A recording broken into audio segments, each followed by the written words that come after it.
मेरा ये कहना है कि जो बीजेपी ने एक पिच बिछाई उसी पे आप सब खेल रहे हैं। एजुकेशन की बात आप करते नहीं, कॉमन स्कूल सिस्टम की बात करते नहीं, महिलाओं की बात करते हैं, उसी पिच पे सब खेल रहे हैं। बीजेपी की पिच पर सारे लोग खेल रहे हैं, सारे लोग खेल रहे हैं। मेरा ये कहना है आप सब उसी पे खेल रहे हैं। ठीक है तायरा जी, ठीक है भाई, समय कम है, एक छोटी छोटी टिप्पणी सारे दल का, विरोधी दल। तायरा जी, इसीलिए हम लोगों ने कहा, क्योंकि उन्होंने मंच पे आज ब्राह्मण सम्मेलन के लेकर बात की।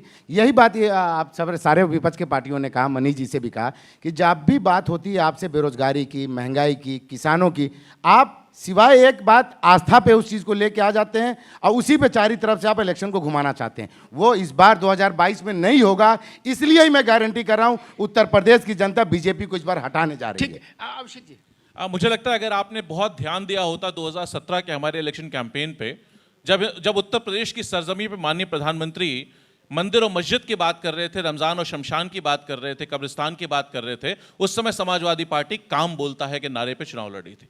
काम बोलता है, हर आगाज का अंजाम बोलता है।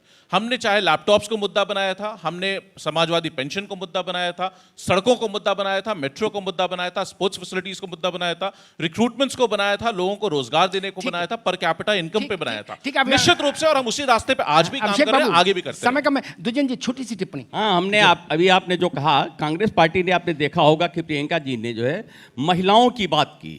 कांग्रेस किसानों की बात करती है, ना तो धर्म की बात करती है, न जात की बात करती है, क्योंकि महिलाओं की कोई जात नहीं होती है, किसानों की कोई जात नहीं होती है, नौजवानों की कोई जात नहीं होती, जो बेरोजगार हैं हम उनकी बात करते हैं। एक मिनट का 30 सेकंड, ओनली 30 सेकंड जी। देखिए, अभी अभिषेक जी ने 17 के चुनाव का जिक्र किया।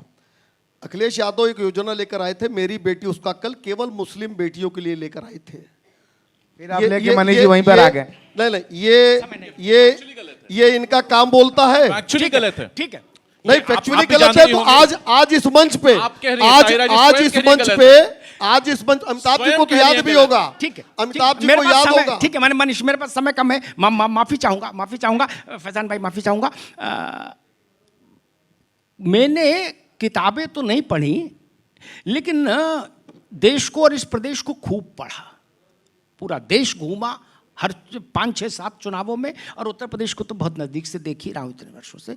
मैं अपने अनुभव से ये बात कहता हूँ, जो बात ताहिरा जी कह रही ना, वो सेमिनार्स की बात है। राजनीति में उन चीज़ों को कोई रियल सेंस में है ही नहीं, मसला ही नहीं, चिंता का विषय नहीं। जो घोषणा पत्र छपता है वो पार्टी ऑफिस में से ही बाहर नहीं जा पाता। कौन पढ़ता है? जो छपाते वो ही नहीं पढ़ते। आप लोग वोटर हैं, कभी घोषणा पत्र पढ़ा? जब हमने आपने नहीं पढ़ा तो ननकू और रज्जा कहां पढ़ेंगे? वो नेता को सुनते हैं, मंच से नेता क्या बोल रहा है, और मंच से तो वही बोला जाता है जो नहीं बोलना चाहिए, वही बोला जाता है ना। ताकि सनद रहे, कोर्ट कचहरी के काम के लिए घोषणा पत्र छपवा लिया जाता है, ताकि सनद रहे कि भाई हमने ये अच्छी अच्छी बातें कही थी। चुनाव फिर आके कहां पर टिकता है? हमने भी देखा, आपने भी देखा।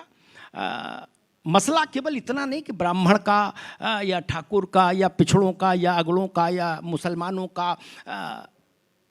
ऐसी स्थितियां नहीं होनी चाहिए कि कोई भी समूह, कोई भी वर्ग, कोई भी धर्म, कोई भी जाति एक लामबंदी के साथ वोट करे। नहीं, वोट गुण और दोष के आधार पर होना चाहिए, उम्मीदवार की मेरिट पर होना चाहिए।